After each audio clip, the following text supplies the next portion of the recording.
e eles estão prometendo uma porção de coisa ao povo ou a toda uma nação. Eles fazem muitas promessas que eles nunca irão cumprir. E normalmente as pessoas estão acreditando naquelas promessas, mas Deus, quando Ele faz uma promessa, Ele está obrigado a cumprir aquilo que Ele prometeu. E Ele é poderoso para cumprir com cada uma de suas promessas.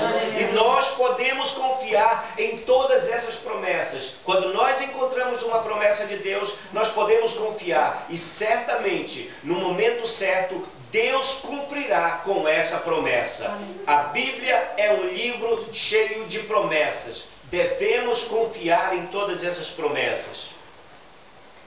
Quando nós lemos que nós fomos eleitos, a Bíblia diz que nós fomos eleitos segundo a presciência de Deus Pai. A palavra presciência é um atributo de Deus. Esse atributo de Deus, ele serve para que Deus, antes de fazer qualquer coisa, Deus olhe para o futuro. Na mente dele, ele consegue ver o que ele vai fazer, ele consegue ver o que vai acontecer quando ele fizer, e ele consegue saber o que vai acontecer depois que ele fizer.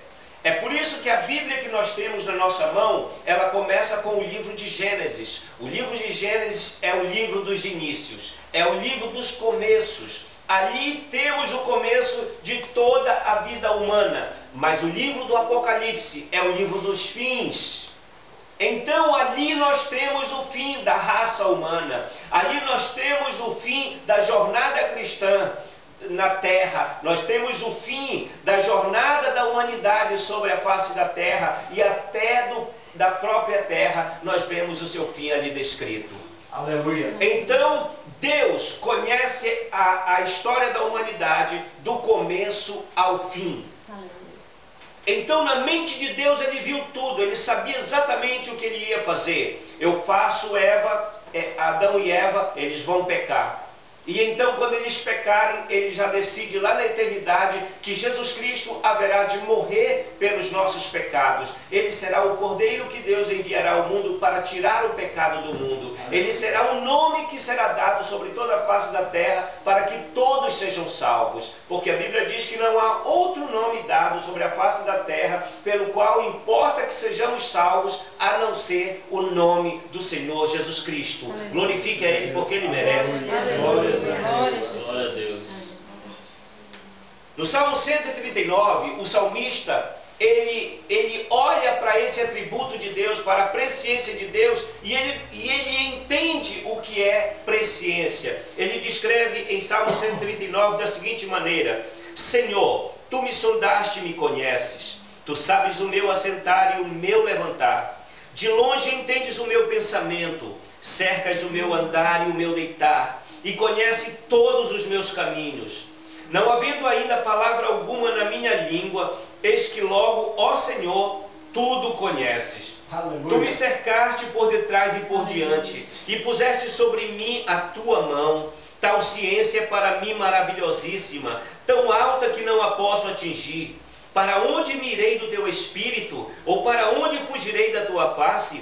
Se subir ao céu, lá tu estás. Se fizer no inferno a minha cama, eis que tu ali estás também. Se tomar as asas da alva, se habitar nas extremidades do mar, até ali a tua mão me guiará e a tua direita me sustentará. Se eu disser, de certo que as trevas me encobrirão, então a noite será a luz da roda de mim. Nem ainda as trevas me encobrem de ti, mas a noite resplandece como o dia. As trevas e a luz são para ti a mesma coisa, pois possuíste os meus rins, cobriste-me no ventre de minha mãe. Eu te louvarei, porque de um modo assombroso e tão maravilhoso fui feito. Maravilhosas são as tuas obras, e a minha alma o sabe muito bem. Os meus ossos não te foram encobertos, quando no oculto fui feito, e entretecido nas profundezas da terra. Os teus olhos viram o meu corpo ainda informe, e no teu livro todas estas coisas foram escritas, as quais em continuação foram formadas, quando nem ainda uma delas havia. O salmista entendeu que Deus conhece todas as coisas. Ele entendeu que quando ele estava sendo gerado no ventre da mãe dele, Deus o conhecia, Deus o chamava pelo próprio nome. Deus estava ali com ele.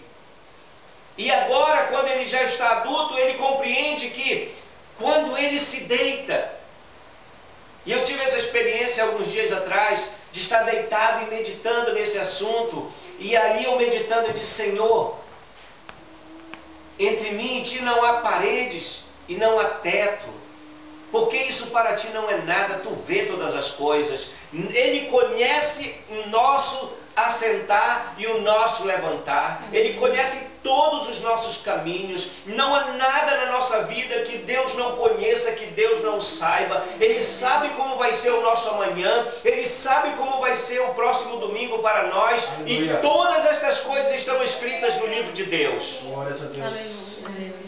É importante que você preste bem atenção nisso, porque Deus olha toda a nossa história. Deus, ele conhece toda a nossa história.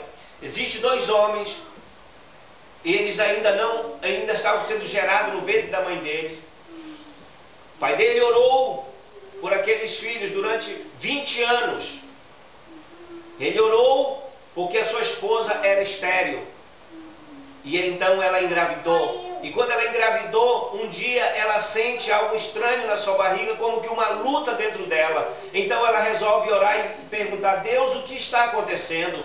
Naquela época não existiam essas máquinas que a gente tem hoje, que a mulher pode fazer ultrassonografia e saber o que está acontecendo, que sexo é o bebê, quantos bebês tem. Não havia naquela época. Então Deus disse a ela: escute, dentro do teu ventre existem duas crianças, existem dois povos, existem duas nações que vão sair do teu ventre. E o menor vai dominar sobre o maior.